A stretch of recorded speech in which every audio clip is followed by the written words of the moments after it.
Okay, how to plant your green garlic and green onions. Very simple, so easy, and you don't have to run to the grocery store if you're preparing a dish and you just realize you don't have any garlic. It will have, really, it will have the same flavor. You just take your garlic. This is where the root is, the tough part. Make sure that's in the ground, and the top is where it's going to start sprouting. Put it in the ground about 2 inches.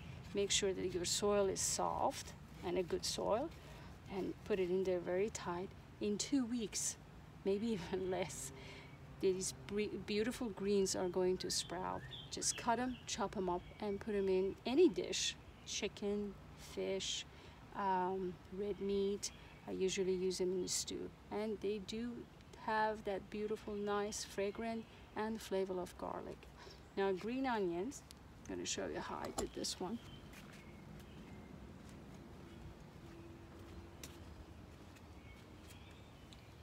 Absolutely nothing to it.